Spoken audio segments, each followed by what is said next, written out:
how can a friends group successfully get the word out, get more donations, and bring in more members? This is a very niche episode that you're going to want to send to your friends group.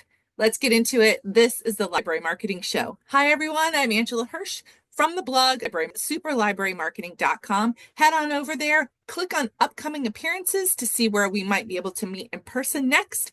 If you also have a staff development day, or some professional development training that you'd like to provide for staff in the marketing space, you can contact me there and we can talk about some solutions for you. We're going to start today's episode with Kudos, which you can also nominate someone on superlibrarymarketing.com.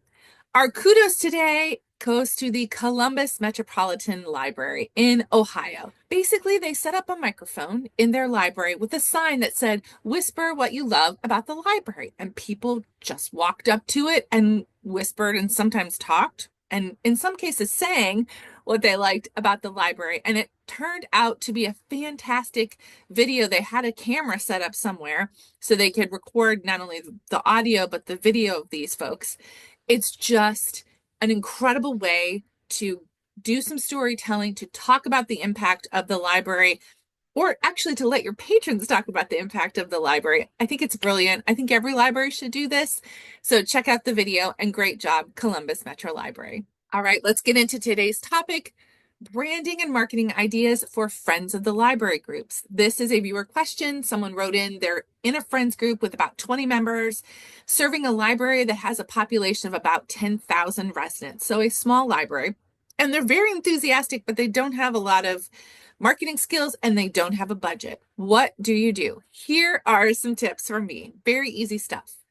The first thing to do is create a visual identity, which I think this person wanted to do as they mentioned branding. That all starts with a logo.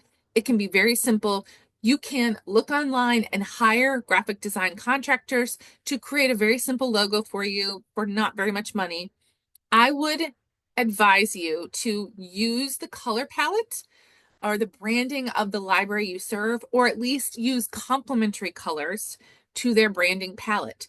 You'll want to talk to the library about that, of course. They may have someone on staff who has some graphic design experience who can give you some guidance. You'll also want to pick one or two fonts that you're going to use in signs and flyers and bookmarks and printed stuff and online. And then I would say come up with a tagline, some short, memorable phrase that encapsulates what you do at the Friends of the Library. So maybe something like, "Helping our library thrive together."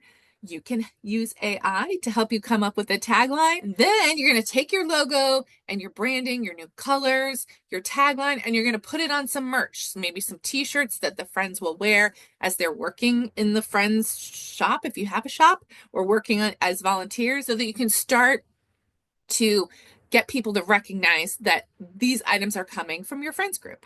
I'm sure you have lots of friends at the library. Talk to them about using the library's channels to help promote the friends group.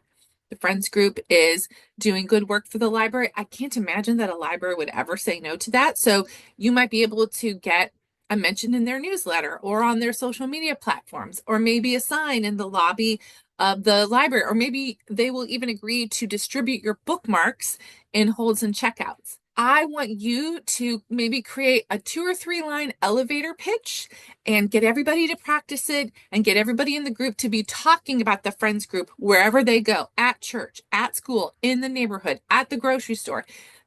Get them to talk about the great work that your friends group is doing using your 2 to 3 sentence elevator pitch. Word of mouth costs nothing and it is really effective. You're also going to look for partners for your marketing. So you're going to look for Facebook groups or local organizations and schools that you can partner with to get more volunteers, maybe get some time in front of a civic group meeting to talk about the work of the Friends and ask people to sign up and join in on volunteering. Think outside of your library network. Who has the audience that you want to target to get more donations and more volunteers?